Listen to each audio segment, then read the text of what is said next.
Some conversations announce themselves before a single word is spoken. Sienna felt this one arrive the way she felt weather change, a pressure in the air, a shift she couldn't yet name but had learned, over a lifetime of reading rooms, never to ignore. He had asked her to meet him here specifically at an hour when the rooftop bar had thinned to almost no one, a request so uncharacteristically direct coming from a man who usually let proximity happen by careful accident that she had known before she left her hotel room exactly what kind of night this was going to be. She had changed her outfit twice, which she would not have admitted to anyone, and had stood in front of the mirror the second time, telling herself sternly that a woman who had faced down a boardroom of men trying to end her career did not need to rehearse a conversation with a man who had already, in every way that mattered, chosen her. The rehearsal happened anyway. It happened the whole elevator ride up. Months of orbiting had brought them here, to a rooftop, to a silence neither of them was rushing to fill, to the specific gravity of two people who had run out of professional reasons to keep circling each other. She had read the note twice.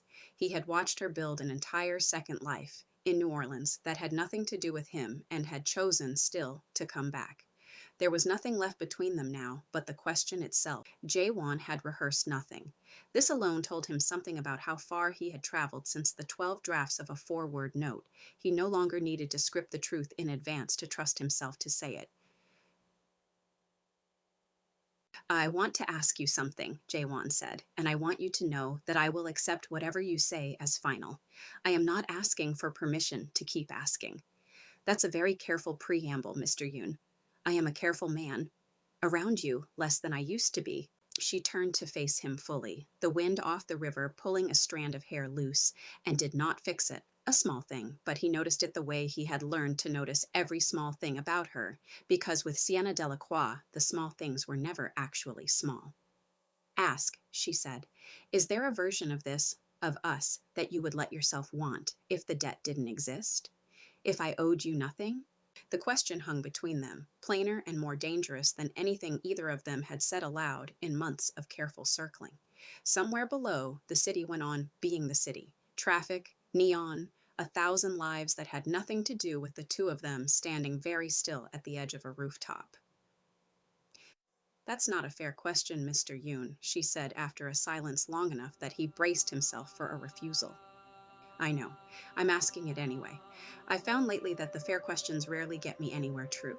You want to know if I'd have chosen you without the whiskey glass, without the debt, without any of the reasons a woman might convince herself she owes a dangerous man her attention. Yes, that's precisely what I want to know." She turned the question over the way she turned over every uncomfortable truth, carefully, without flinching from the parts that might not flatter her. She had prepared 100 answers to 100 questions she had imagined him asking. She had never prepared for this one, because this one required her to separate her own gratitude from her own wanting, and she had never, in 6 years of careful independence, had to do that math in front of another person. She thought of the note in her coat pocket, worn soft along its crease now from too much handling. She thought of a suit that took a year to make and 1 day to wear. She thought of Seamus Calloway's name surfacing in a conversation Jaewon clearly hadn't wanted to have, and the strange, unplaceable dread that had followed her ever since without a shape she could name. She thought mostly of the fact that for the first time in her adult life, a man was asking her not what she needed protecting from, but what she actually wanted, and that the question itself, regardless of her answer, had already changed something permanent in her. She thought that some things were worth beginning even knowing they would have to be taken apart and begun again. She thought of her father's voice from a memory so old it had gone soft at the edges. "The making is the point, baby girl, not the keeping." She had spent 20 years building a life around never needing anyone to keep her safe. She had never once considered what it might mean to let someone try. She thought, too, of every version of herself that had walked away from a man the moment he asked for more than she'd budgeted to give, a habit so old and so well defended, she'd never once had to examine it, because no one had ever asked the question in a way that made the old answer feel insufficient, and Jaewon had. That, more than the note, more than the rooftop, more than anything he had ever said to her, was the thing that frightened her most about him. He made the easy answer feel like a smaller life than the one she actually wanted. She's about to answer the one question that matters more than any of the others. Subscribe to be there when she does.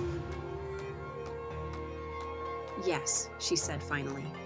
If you owed me nothing. If I'd never touched that glass. Yes.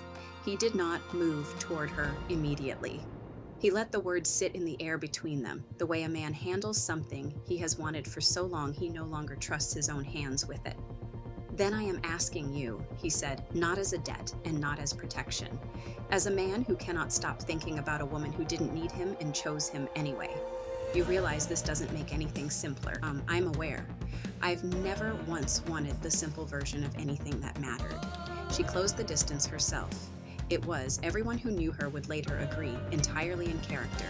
Sienna Delacroix had never once in her life waited for a room to give her permission to walk through the door she'd already decided was hers. There was no music swelling, no dramatic downpour, nothing the moment needed to announce itself as significant. There was only the particular quiet of two careful people finally choosing to stop being careful with each other, if with no one else. For the record, she said, sometime later, her head against his shoulder, the city humming beneath them, I would have chosen you anyway. Glass or no glass? I know, he said. I only needed to hear you say it. You already knew? I suspected. There's a difference between suspecting a thing and having it in your own voice that you can keep.